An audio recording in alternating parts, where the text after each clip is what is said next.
Mike Pompeo.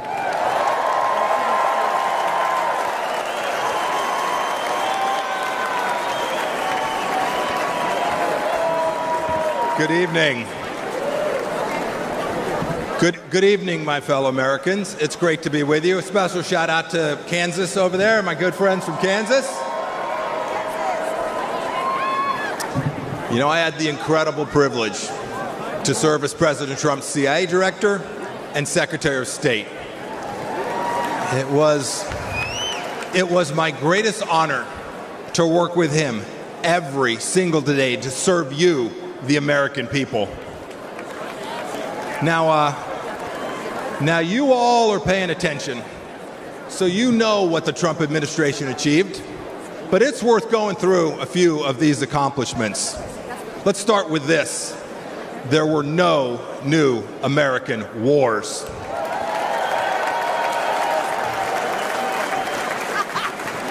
Our border, our southern border, closed.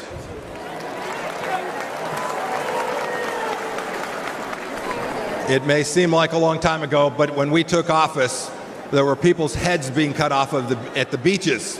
We destroyed ISIS and its caliphate. And you know, here's another fun fact. We never lost our Secretary of Defense for 2 weeks either.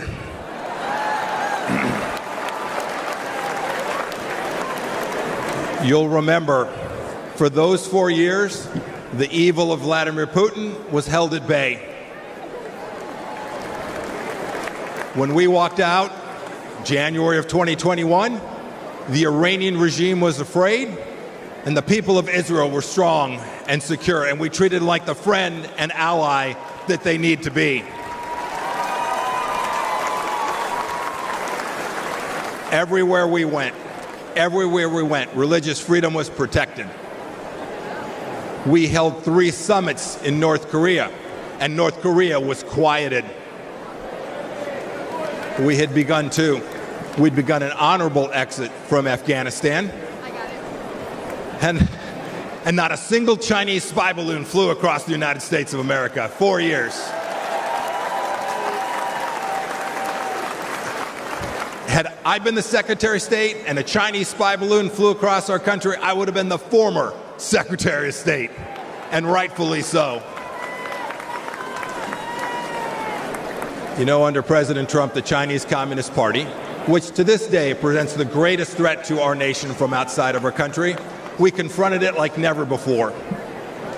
Look, ladies and gentlemen, in short, we put America first every single day.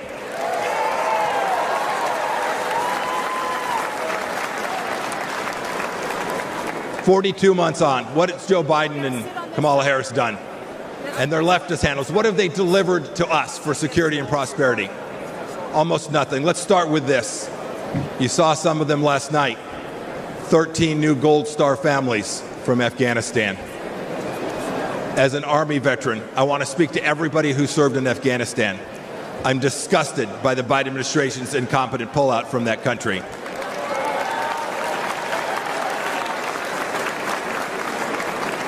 To those of you who served there, know this. Know that your service was honorable, that you saved American lives, and that the Pompeos love and admire you for what you did for America. Thank you, and God bless each and every one of you.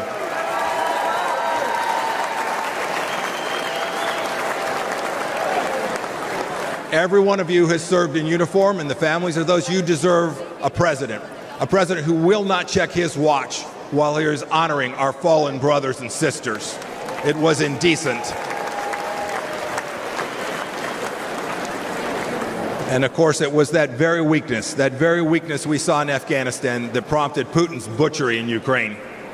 Last week, we saw what it meant.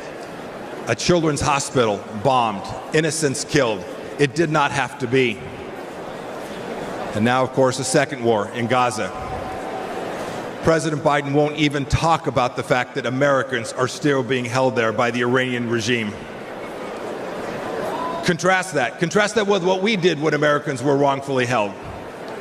President Trump sent me to North Korea to bring home 3 American pastors. We brought them home. We brought them home along with dozens of other hostages, and we did so without paying 1 single penny to the terrorists.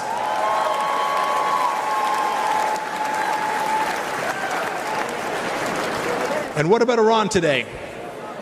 When Joe Biden eased up on President Trump's maximum pressure campaign, we gave money to the Ayatollah so he could cut more checks to the genocidal maniacs who conducted barbaric attacks in Israel.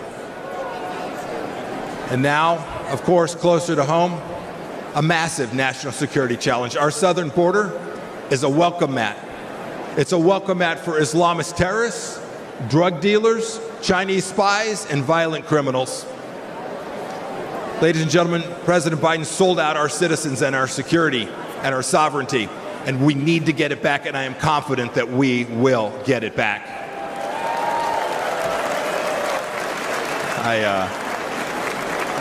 I had this incredible privilege to serve as your top diplomat. I saw how the world always looks to our nation as the unrivaled example of what a free society should look like. But unfortunately, President Biden struts the global stage. Maybe I should say he shuffles the global stage. He talks a big game about American values. But what's he done at home? What's he shown the world? What have he and his leftist base actually shown other nations? He's censored free speech here at home. He's put woke into the military that I and you so desperately love. We must reclaim it. He put it in our schools as well. He's weaponized the justice system against our political opponents. And even to this day, as we sit here today, he and Vice President Harris are providing appeasement to the pro-Hamas radicals on our streets here inside the United States. And even worse, today, this administration treats illegals better than our own citizens. That is indecent. And the entire administration has failed to tell us the truth that we all know and is so dangerous to our nation, the truth that Joe Biden can't handle that 3 a.m. phone call. Indeed, he won't take a phone call after about 4 p.m. My call to you tonight is really straightforward. It's really simple. We can't trust the Biden administration, and that means we have work to do to uphold American values. It is up to those of us in the room tonight and those of you watching tonight.